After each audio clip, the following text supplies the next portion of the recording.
की जय। सिद्धबंदी सुर कबीर साहब की जय। परम पुरुष परमात्मा की जय। परम पूज्य महंत आचार्य साहब की जय। परम पूज्य मुक्तार साहेब की जय। परम पूज्य गुरु साहब की जय। परम पूज्य गुरु दयालदास साहब की जय। परम साहब की जय। संत समाज की जय। भक्त समाज की जय। धर्मदास साहिब की जय। कांची धाम की जय। धर्मनाथ धाम की जय। आचार्य गद्दी गड़ैया की जय। संत समाज की जय। भक्त समाज की जय। आज के आनंद की जय। सारे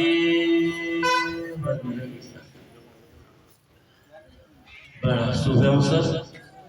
प्रतिवर्ष की तरह इस वर्ष भी आप सब अपने अमूल्य समय को यहाँ पर लगाए हैं। अपना घर परिवार सारी व्यवस्था छोड़ करके आज सदगुरु साहिब की पात्रता प्राप्त करने के लिए आप सब यहाँ आए हैं। वही रहने कहने जो सदगुरु साहब हमेशा बताए हैं, सदगुरु के द्वारा हमेशा मिली। कौन सी रहने कहने? याद करेंगे तो आपको दया मिलेगी। सदगुरु कबीर साहब का अंतर्धान ध्यान दिवस और दयालदास की यादगारी में हम सब बैठे हैं। इस याद में दया छिपी थी। भाई गुरु साहब कहा करते थे, याद है तो आवाज है, भूल गया तो बर्बाद है। उसी बर्बादी से बचने के लिए हम लोग बर्बाद ना हो, हमेशा आबाद रहे, इसीलिए हम लोग आते हैं। कौन सी रहने कहने? जो घर परिवार में रहकर रहने कहने ना मिले, वो रहने कहाँ मिलेगी? आश्रम गुरुद्वारे पर कांटी धाम है, जिनकी जयकार लगाते हो। खरौना तपो धाम, आचार्य गद्दी बढ़ैया। कौन सी रहने कहने? आपकी अपनी। अब आप हैं कौन? वही बात सदगुरु कबीर साहब बताए। आपकी रहने कहने सात्विक होनी चाहिए, सद्विचार होना चाहिए, पावन विचार होना चाहिए, क्योंकि आप पावन हो, पवित्र हो। आपकी सूझ में सूरत में अपवित्रता आ, वही अपावन सत्ता मन बन गया। उसको पावन करने के लिए हम सदगुरु के सानिध्य में रहकर, आचार्य गुरुओं के सानिध्य की सेवा में रह करके अपनी रहने कहने को बदल सकते हैं। ऐसी रहने कहने प्राप्त करने के लिए हम लोग यहाँ आते हैं। तो सोचिए, घर और परिवार समाज जो छोड़ के आए, जहाँ पर आए, यहाँ पर क्या मिलेगा? हमारे आत्मा की सुव्यवस्थित विचार। आज देखिए यहाँ पर कितना सत्वगुणी भाव है। आप सबका खान पान देखिए, नशा मुक्त, कोई नशा नहीं, कोई बीड़ी धूम्रपान, सब वर्जित, नशा निषेध। खान पान इतना सात्विक, संसारी लोगों को अगर दिया जाए तो स्वीकार ही नहीं करेंगे। तो आप सबका कितना सादा जीवन है, इसी को सतोगुणी कहते हैं। आप सब सतयुग के बिल्कुल खान पान व्यवहार में पड़ रहे हो।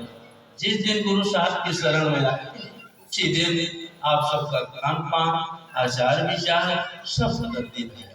अब इतना बदल गए कि सतयुग की भूमिका में चल रहे। जो कभी सतयुग में लोग जैसा जीवन जीते थे, वही आज कलिकाल में आप सब प्राप्त किए। ऐसा अलग जीवन और कहाँ मिलेगा? ऐसे धाम के अधिकारी आप सब बने। तो आप सब अपने आप को कमजोर मत मानिएगा, बिल्कुल सतयुग में जीवन जीने के अधिकारी बने। क्योंकि आप देख लीजिए, आपसे पहले जितने लोग हैं, उनका खान पान भी बिगड़ा है, आचार विचार बिगड़ा है, रहन सहन। और घर परिवार में रहते रहते हम लोग भी अपने स्वभाव की, अपने गुण को विस्मृत होने लगते हैं। संसार में रह करके नाना विसंगति मिलती है। उन विसंगतियों में हम अपने अंदर दया भाव, ज्ञान विवेक, क्षमता, ममता सब धीरे धीरे कमजोर होने लगते, क्योंकि वहां पर स्वार्थ है, द्वंद्व है। संसार की रचना द्वंद्व से जुड़ी है, कोई निर्द्वंद नहीं रहने पाता। क्योंकि द्वंद्व है अब परस्पर विरोधी भाव। देखिए दिन रात देख रहे हो, दिन गया तो रात्रि आई। गुण गुण है तो अवगुण जरूर। प्रकृति के जितने व्यवहार हैं गुण के साथ अवगुण लगा। जैसे दिन जाते के साथ रात्रि पीछा कर लेती है, उसी तरह से संसार में हम रहते हैं तो द्वंद्व के अंतर्गत रहते हैं। गुण है कोई उसके पीछे, कितना भी गुणवान हो, भगवान राम को भी विरोध करने के लिए सब तैयार है। कृष्ण आया उनका भी विरोध, 12 कलश 16 कलश सब के लोग। लेकिन साहब इसी बात को कहे गए, गुण अवगुण अपराध क्षमा करे, अब ना पतित विसारिए। आपसे प्रार्थना करो, यह विनती धर्मदास जन की, सतगुरु अब मानिए। हम लोग विनती करते हैं, इस द्वंद्व भरे संसार में हम निर्द्वंद नहीं रहने पाते। अब बिना निर्द्वंद भय हम भजन नहीं कर पाते। तो निर्द्वंदता द्वंद्व से दूर संसार में रहिए, लेकिन कैसे? वासना उसे अपना मन, यही सीख दी जाती है। संसार को खूब सजाइए, संवारिए, घर गृहस्थी परिवार हर ढंग से व्यवस्था बढ़ाइए, लेकिन इस व्यवस्था को अपना मत मानो। ये आपकी व्यवस्था नहीं है, ये पराई व्यवस्था है। इसीलिए बड़े सहज भाव में साहब बताए, रहना नहीं देश वीराना। वीराना देश है, कितना भी सजा संवार लोगे, पूरा जीवन समर्पित कर दोगे, लेकिन ये वीराना है, अपना नहीं। यही भूल होती है जब अपना मान लेते हैं। अपना मान लेते हैं तो द्वंद्व के अधिकार खड़ा हो जाता है, हमारे सामने लड़ाई झगड़ा विवाद। क्योंकि जब हम अपना मानेंगे इसमें लोभ पैदा होगा, मोह पैदा होगा, अगर कुछ नुकसान हुआ तो क्रोध पैदा हुआ। सारे काल के जितने पहरेदार हैं करिए सब अंदर। इसीलिए संत सदगुरु बार बार समझाए, रहिए संसार, लेकिन कैसे? जैसे पानी में कमल का फूल रहता है, पानी रातों रात अगर बढ़ जाए तो रातों रात कमल का फूल ऊपर ही रहेगा जल, उसके पत्ते पर भी पानी का प्रभाव नहीं। ये संत सदगुरु की बात है, यही समझाते हैं। जल कमलवत रहो, जैसे जल में कमल का फूल रहता है उस पर जल का प्रभाव नहीं, उसी तरह से आप नहीं कमल की तरह खिले। ऐसी रहने का इसकी काम मिलती है आश्रम पर, संत सदगुरु के सानिध्य में। यहाँ पर देखिए संत सदगुरु रहते हैं आश्रम पर, लेकिन कोई आसक्ति नहीं। सब किसका मानते हैं? गुरु का, क्योंकि अर्पण करा लिया जाता है। तन मन धन गुरु चरणन दीना, गुरु आज्ञा ते और न कीना। तन को, मन को और आपका धन सब अपना मत मानो। पराया मानने का सबसे बढ़िया व्यवहार किसके साथ है? गुरु। गुरु को सौंप दीजिए। जब गुरु को सौंप दिए, आपका तन भी पवित्र हो गया, मन भी पवित्र हो गया, धन भी पवित्र हो गया। और किसी को सौंप के जाओगे तो तीनों अपावन हो जाएगा। अपावन नहीं बना, यहाँ पवित्रता से रह करके यहाँ की रहने कहने जितनी है सब बाधक है। इसके लिए आपके लिए इस रहने कहने को आप ऐसा सुधार दीजिए जैसे सतयुग में कलयुग रहता था अल्पमात्र, वैसे आज कलयुग में आप लोग अल्प संख्या में हो, बहुत कम लोग सतयुगी। आप ही देख लीजिए, आप कहीं समाज में जाते हो, कुछ अगर व्यवहार सामने आ गया, बीड़ी सिगरेट तो मांगो नहीं लिए, सिर हिला दिए, अरे भाई कैसे आदमी हो, क्या खाओगे? आपको तो वर्जित है, गुरु का ज्ञान मिला है। जिन्हें गुरु का ज्ञान नहीं मिला सब खाते हैं, टेंट हाउस में खा लेते हैं, मसाला मिर्चा सब चल रहा है। वैसा भोजन आपके लिए बिहार है, उसे पाओगे तो भजन नहीं होगा, आप अपनी दशा से विमुख हो जाओगे। वही दशा आपकी बताई गई। इतना बढ़िया ज्ञान धन्य सदगुरु, उसकी प्रभु की भक्ति के लिए भजन के लिए कितना भाव दिए। यही भजन भगवान मानो ना माने, यही भजन भगवान मानो ना माने। आम आदमी मानेगा भजन करने का तरीका सात्विक भाव, खान पान शुद्ध रहे, आचार विचार शुद्ध रहे, और आपके अंदर क्रोध लोभ मोह अहंकार ये शत्रु न बचने पाए। इन्हीं से सीता लेने के लिए हमें सत्संग की जरूरत है। वाणी का यह खेल नहीं है, स्वर व्यंजन का मेल नहीं है। वाणी का यह खेल नहीं है। जिसकी भक्ति आप करते हो वो कौन है? आप स्वयं हो। आप चेतन आत्मा। आत्मा का शब्द वाणी के द्वारा उच्चारण नहीं करते, उसका क्या किया जाता है? अनुभव। गुरु साहब सद सदगुरु सहन बैन करके बता दिए ऐसे आपका स्वरूप है। आप इतना अच्छी दिए गए, आप ऐसे सारी व्यवस्था है कि मानव शरीर आपसे है। आप जिस दिन नहीं रहोगे 24 घंटे में सड़ना दर्द चालू हो जाए। इतना समर्थ आत्मा है, लेकिन अपनी आत्मा के सामर्थ्य को न जानने के कारण हम लोग असमर्थ। उस आत्मा का स्वभाव बताए कि वाणी का खेल, वाणी का खेल नहीं है, स्वर व्यंजन का मेल नहीं है। इसी शब्द से बुलाना चाहो, जैसे संसार में राम शब्द है, इसमें स्वर व्यंजन है, इस तरह से मेल नहीं है। घट का मौन विधान मानव न माने, घट का मौन विधान मानव न माने। यही भजन भगवान मानव न माने। घट में कौन विराजमान है? आप। आपकी सूरत इस घट में सूरत ही है। अब आप कहाँ? घट के बाहर। उसे जानने के लिए सूरत अगर निर्मल हो जाए, भाई संसार की वासना से मुक्त होकर के, निर्वासना होकर के तनिक देर भी बैठ के देखिए, इतना बढ़िया प्रीति है उन साहब से, आत्मा से सूरत का, शब्द से सूरत का इतना पवित्र नाता है कि जरा से आप कल्पना रहित हो जाओ, कामना रहित हो जाओ, तुरंत। कैसी प्रीति है? लोहे की उपत। वही प्रीति हम लोग छोड़ के चले आए, तब आज बार बार जन्मने मरने का अधिकार। इतने बड़े सामर्थ्य को भूल करके हम अपनी असमर्थता का व्यवहार कर रहे, असमर्थता का हम श्रेय दे रहे। उसी श्रेय को छोड़ करके अपने आत्मा को श्रेय देना। उस श्रेय को कैसे? जैसे यहाँ पवित्र भाव से बैठे, यही पवित्रता घर पे होनी चाहिए। ये रहनी गहनी क्यों की जाती है? क्यों बुलाए जाते हैं? एक दिन आ करके इसी रहनी गहनी में रहिए, यही रहनी गहनी घर पर भी हो जाता है। जब खाली पाओ तब भजन में लग जाओ। चाहे जब जिस हाल में होवे, चाहे जब जिस हाल में होवे, सुमिरन हर गति चाल में होवे, सुमिरन हर गति चाल में होवे। प्रतिपल एक समान मानो न माने। ऐसी रही है संसार में रह करके, जैसे आज गुरुद्वारे में बैठे हो पवित्र भाव से, यही पवित्रता कर। चाहे जब जिस हाल में, दुनिया भले चाहे जिस हाल में आवे, लेकिन आप अपने हाल मत बिगाड़ो। चाहे जब जिस हाल में होवे, सुमिरन हर गति चाल में होवे। सुमिरन सुमिरन हो रहा है, उसकी गति हमें पकड़ना है।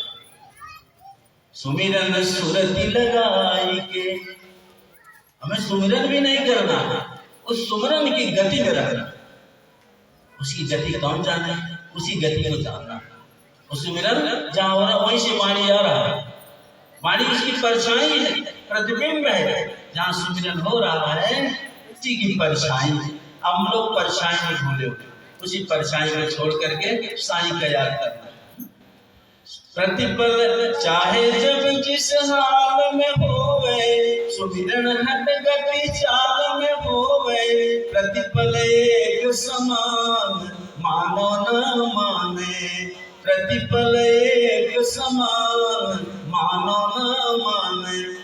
कैसी समानता होगी? वो निरंतर शब्द, उसमें कोई अंतर नहीं, हमेशा एक रस एकाकार उस शब्द हो रहा। लेकिन हम सब इतने बहरे हुए हैं कि हमारी सूरत वहां तक पहुंची नहीं। वो कान से नहीं सुना जा सकता। अगर कान से सुनने की योग्यता होती हम लोग सुन सकते, वो सूरत से सुना जा सकता, सूरत से अनुभव किया जा सकता। संत सदगुरु बताए, सूरत से देख ले वो देश। ऐसा देश है अपना देश, वो शब्द रूपी देश चाहे अपना देश। उस देश को, उस देश से सूरत की ओर विमुख हो गई। प्रार्थना में कहते हैं ना, विमुख हूँ जो तुम से, कछुक खोर नहीं तोर, कहनी रही सो कही सुखे, अब रहनी गहनी रही मोर। हमारी सूरत शब्द से विमुख, उल्टा विपरीत, कोई सिद्धा करने के लिए आप सब अपनी सूरत उर्द करते हैं। सोचो, उसी के लिए कहे, चाहे जब जिस हाल में होए, सुमिरन हर गति चाल। हमेशा सुमिरन हो रहा, नाम निरंतर जीव, जरा सा अंतर नहीं है। हमारी जीव दशा किसकी है? सूरत। सूरत में जो भ्रम पड़ गया, मन बन गई, वही जीव दशा हो, सूरत जीव दशा हो। तो जीव से नाम अंतर नहीं रहे, आज भी उसी से अगले रही से। सोचो, नाम निरंतर जीव, सर्वभूत प्रकाशिया, सभी प्राणियों का प्रकाशक। क्षीर मध्य जस घीव, ज्ञान मथन गुरु मति मिले। जैसे दूध में घृत है, लेकिन उसकी विधि करना पड़ता है, जमाना पड़ता है, गर्म करना पड़ता है, उसमें छाछ डालना पड़ता है, जमता है, भिगोना पड़ता है, मक्खन निकाल करके घी बनता है। इतनी विधि है। उसी तरह से हमारे अंदर जो गंदगी है, संसारिकता है, वासना है, उसे साफ करने के लिए देखिए इतना बढ़िया धाम बना है आपका गुरुद्वारा। वहां पर अगर मन की मलिनता साफ हो गई, अब इतना जान कि संसार आज है कल नहीं रहेगा। जब तक हम हैं, जब तक चेतन आत्मा है, तब तक संसार दिखाई देगा। और जिस दिन वो आत्मा इसमें से पलायन करेगी, उसी दिन राम नाम तब मंत्र मिलेगा। उस मंत्र का क्या लाभ? अभी से आप सब उपदेश पाए हो, अपना ठिकाना पाए हो, उस ठिकाने पर पूरी तरह से अमल कर। यही हमारा परम धाम है। परम, उस परम धाम की जो आश्रम से होती है, ऐसा पवित्र धाम। देखिए कितने लोग सभाएं इकट्ठा से कहाँ से, सब पर दया है सदगुरु साहब की, वही दया सबको खींच ली जाए। वो दया की पात्रता आप सबको मिले हमेशा। सदगुरु की, सदगुरु महंत आचार्य साहब की हमेशा दया बनी रहे, आप सबकी याद बनी रहे हमेशा। तब कह चाहे जब जिस हाल में होवे, सुमिरन हर गति चाल में होवे, प्रतिफल एक समान मानो न माने। ऐसी रहनी कहनी हो जाए तो पल में संचित कर्म नसावे। जितने हमारे संचित कर्म हैं, हम अपने कर्म इसके बंधे हुए। हम लोग जाने अनजाने कर्म जरूर करते हैं, मन से, वाणी से, कर्म से, तीन कर्म करते हैं। ये कर्म कैसे नाश हो? जब उस सत्य सत्ता का हम अपराधन करें, उस सत्य सत्ता से नाता जुड़ा। पल में संचित कर्म नसावे, जरा सी सूरत लग गई उस परम धाम में, जहाँ के अधिकारी बन के बैठे, शब्द में सूरज लग गई तो सारे संचित कर्म विलय होने लग गए, डिलीट होने लगे। जैसे मोबाइल में डिलीट कर दिया तो सारा फर्क। उस तरह से हमारे कर्म कैसे डिलीट होंगे? जब हमारी शब्द में लगे, शब्द में सूरज लगे। जितने कर्म हमारे संचित हैं सब नाश, और कर्म बिना नाश किए आप जा नहीं सकते। अपना अवश्य में भोक्तव्यम कृतम कर्म सुभाष, वेद की वाणी। शुभ कर्म जितने हैं उसे भोग के जाना पड़ेगा। अगर भजन न किए और भजन किए, फल में संचित कर्म नसावा। एक पल क्षण मात्र अगर सूरज शब्द में लग गई, हमारे जितने संचित कर्म हैं सब इतनी बढ़िया विधि है। और यज्ञ के होम, जितने संसारिक क्रियाकलाप हैं, इससे और कर्म बढ़ता चला जाता है, और कर्म की लगनी लगती चली जाती है। लेकिन इससे परे होकर के हट करके अगर हमारी सूरत शब्द में लग जाए, ना होम करना, ना यज्ञ करना, ना जप तप करना, बस उसी सुमिरन में सूरत लग जाए, सारे कर्म हमारे नष्ट हो जाए। पल में संचित कर्म नसावे, भव सागर सहज तर जावे। इतना बड़ा भव सागर, इतना बड़ा सागर नहीं है, लेकिन बताए पल में संचित कर्म नष्ट, अब भव सागर सहज। इतना बड़ा सिंधु पार सहज, बस सहज बन जाए तो सहज। क्या संजोग महान मानव नाम मानते, क्या संजोग महान मानव नाम माने। इतना बढ़िया संयोग मिला, मनुष्य मिला। उसके बाद देखिए इतना बढ़िया परिवार मिला। फिर चले आए गुरुद्वारे में आए, इतना बढ़िया ज्ञान मिला, इतना बढ़िया संयोग। साहब को सराहना करना पड़ा कि क्या संयोग महान, मानो ना ऐसा संयोग फिर मिलेगा पता नहीं। अगर अपनी बार आलस किए, भजन साधन अगर सावधानी किए, ये संयोग मिलेगा पता नहीं। मानो चोला मिलेगा, खानदान मिलेगा कि नहीं मिलेगा, किसी और परिवार में जन्म ले लिए ना। अगर भजन किए रहोगे तो उसके लिए भी बड़े भाव से संसद को बता।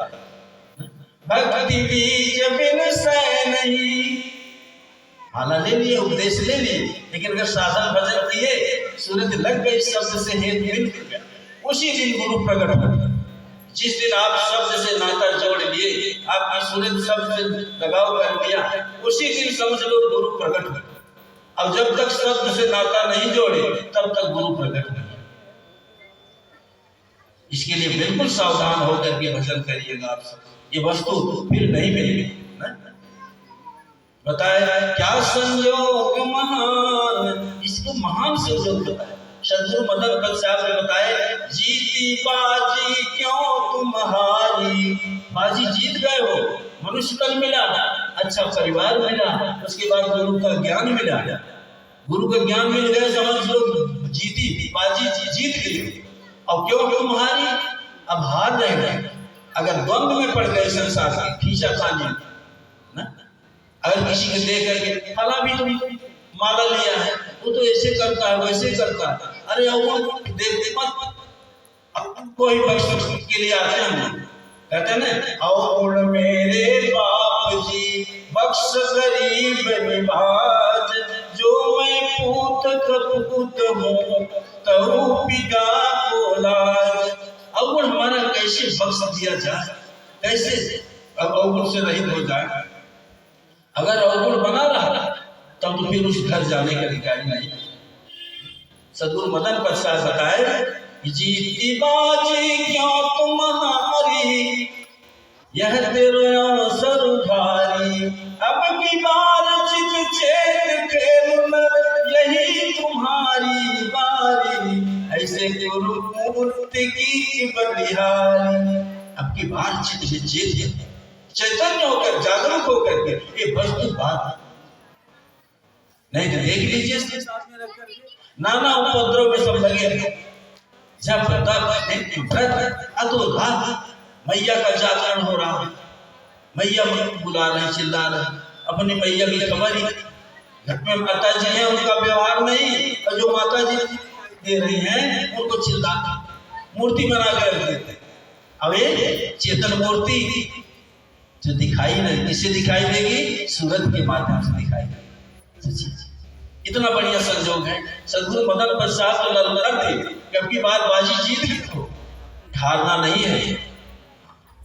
जाओ देखो आगे ठंडी का मौसम आता है, इसमें चुपचाप बैठ कर भजन करना, काम भी कम हो जाता है और आप सब ज्यादा से ज्यादा समय भजन में लगाइएगा, सोना बंद करिए। कहते ना, सोवत बहुत दिन बीता हो जाग मोरे बीता। आज समय देखो पूरा हो गया, अब ये हम समापन करेंगे। हमारे विवेक साहब बैठे हैं बीच में, इशारा भी करके बोलिए सदगुरु साहब की जय। हाँ जय बोलिए।